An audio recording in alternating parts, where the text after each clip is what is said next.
Welcome back to another episode of Reaction Therapy. I'm your resident psychotherapist, Tom Stevens, here to break down lyrics to the final song of 21 Pilots for us to cover. The journey has come to an end. I'm sad. I'm inspired. I'm hopeful for the next album, and I can't wait to get into this one. Redecorate's the name of the song. Never heard it before. Don't know what's happening here. Don't think it was at the concert. But we're about to find out. You know our mission: spread mental health awareness to the world through music and lyrics. 21 Pilots has certainly done that through this extremely long journey. It's been fruitful. It's been wonderful. Tyler, Josh, I thank you for everything that you have taught me over these months of listening to your music, and I can't wait to get into this one. So without further ado, let's do it. 21 Pilots, Redecorate.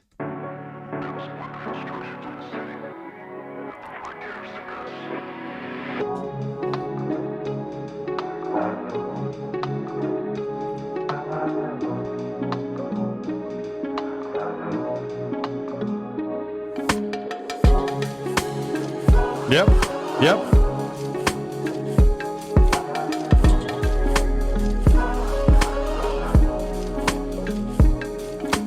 Taking inventory of his life, seeing snapshots chronologically in line. Something told him he should look around and tidy up. He collected many things but never quite enough. Tried looking at it from a new perspective. Flat on his back, but he still heard the directive. Orders from that corner where that shadow always lived. Never asked permission, he just hopes that they... Interesting how he writes this and scratches some of it out. Orders from that corner where that shadow always lived. It said always cast. He shared at the bottom. This is really interesting.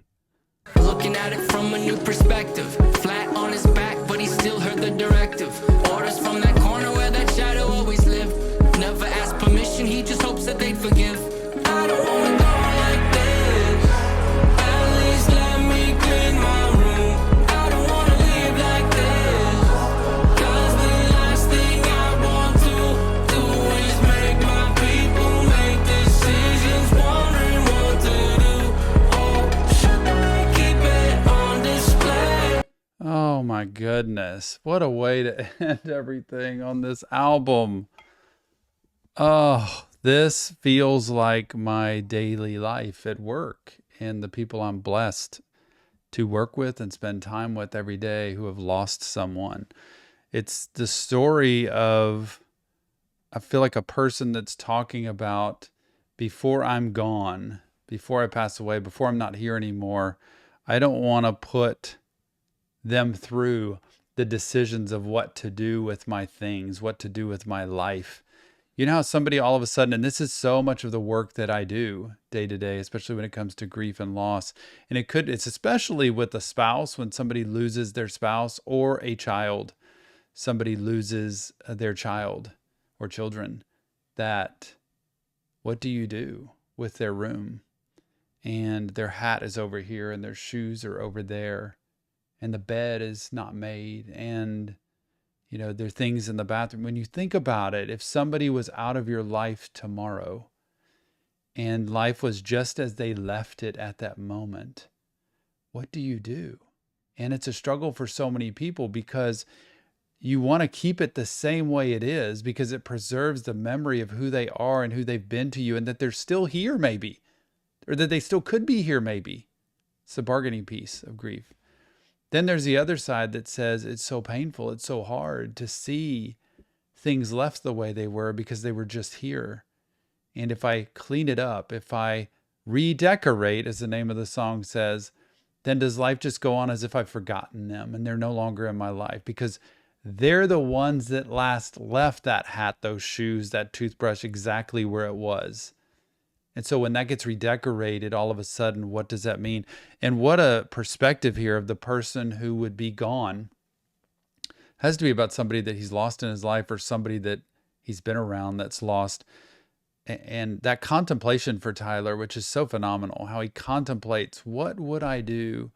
Or what would I do if I lost somebody in my life? Or what would I want to do? I think this may be his perspective also thinking of what would people think of me?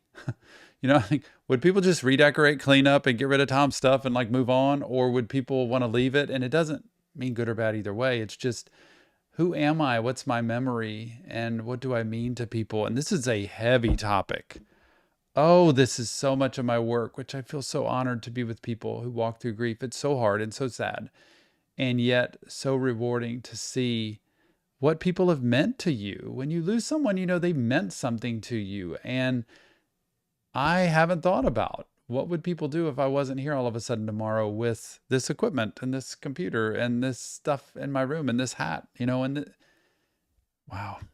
Always make my people make decisions, wondering what to do. Oh, should I keep it on display or redecorate? Blankets over mirror, she tends to like it. She's not afraid of her reflection, but of what she might see behind it. She had plans to change her name, yeah, just not the traditional way. Yeah. Haunted by a couple big mistakes, she covers all the dents with the way she decorates. Then one night she got cold with no blankets on her bed, so she ripped them off the mirror, stepped back, and she said, I don't wanna go like this. At least let me clean my room. I don't wanna live like this, 'cause the last thing I want to do is make my people make decisions, wondering what to do. Oh, should I? I wonder if that's actually his writing. It'd be so phenomenal if this was him writing this song. Like, that would be amazing to see that he actually wrote it this way. And then secondly, you know, that thought of like, I don't want to go this way. Like, I want to do the cleaning up and putting it together so they don't have to. I don't want to burden them to go through that. I want to do that. And if we could, would we? If we knew we weren't going to be here, would we make it to where it wouldn't be so hard so they didn't have to make all those decisions of what's going to happen? Make decisions, wondering what to do. Oh, should I keep it on display or redecorate?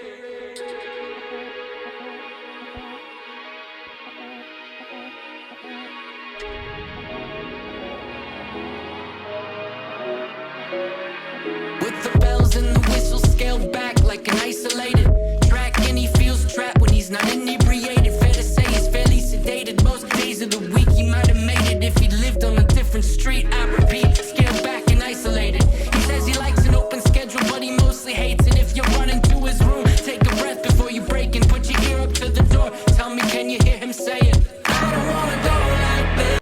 These are multiple stories, I feel like, of different people. It's different perspectives, at least, of what would happen if somebody was to pass away. And the answer to all of this is it's different for each person, honestly. Obviously, people, when you lose somebody that matters to you most and they live inside your home, the last thing you want to do is just like get rid of things or just change everything. It comes in stages. It goes through time, and time does heal the pain.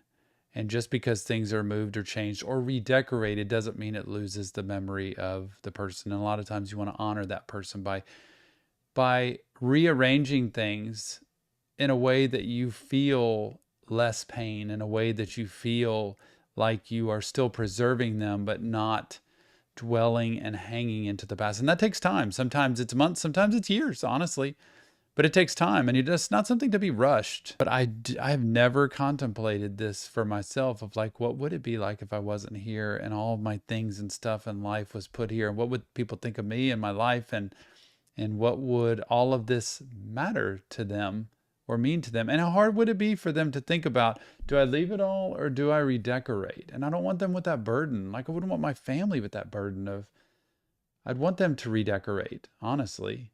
You can maybe have a slight corner in a room somewhere with Tom stuff. I don't know, in the side, the key points of an RT hat or something in life. I think that you could find a way to do that, but the grief process is so difficult to narrow down in terms of time. But mental health treatment does help. Talking to somebody does help.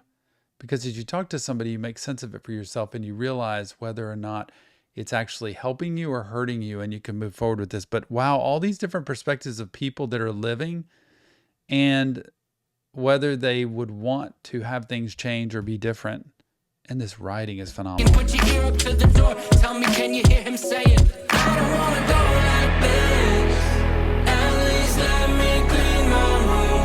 I don't wanna live like this.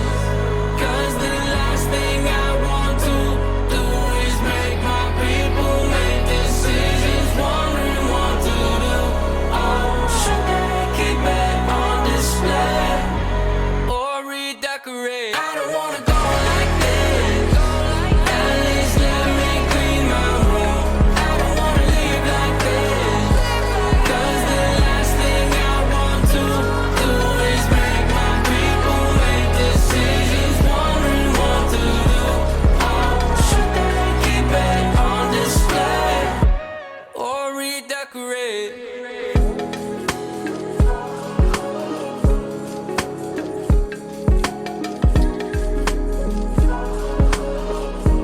Or redecorate. Yep.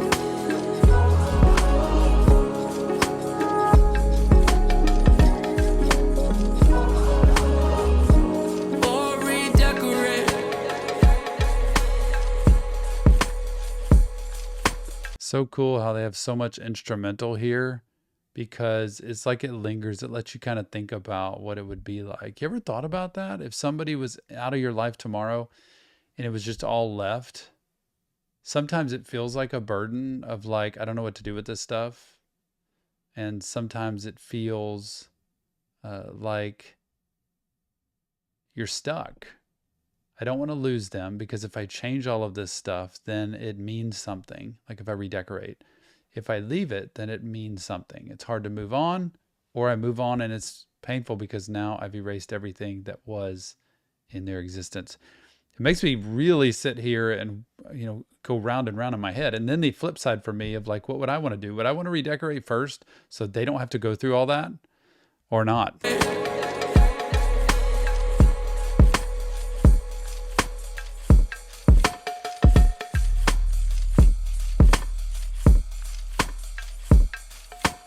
21 Pilots, Redecorate. What a way to end. We didn't go out popping, hopping, jamming. We went out contemplating, which, I mean, in hindsight, what else would I expect from 21 Pilots, right? Mental health matters. I'm telling you, get help sooner rather than later. Have somebody, at least find a therapist that you like gel with, that you think is chill and cool and good, and have them on kind of call in case you ever need something in the future, so that you don't have to panic and run and look for that. But this is part of the grief process. It makes us think about it. I'd love to hear the story of who this was about and what story in his life was this about, because it's an important thing to pay attention to. Remember, Sid and Real Therapy, just Tom, breaking down lyrics to the 21 Pilots journey. Leave your comments. If you want professional help, there are links in there that might be able to help you. Please check those out. Go to our Discord server, chat with people, over 3,000 on our Discord server. Friends ready to talk at any time. It is such a cool community. And mental health matters. Remember, you deserve help. Go get it. Thanks so much for all of this great music. 21 Pilots, I love you, and I love you for watching. Thank you. We'll see you on the next Reaction Therapy.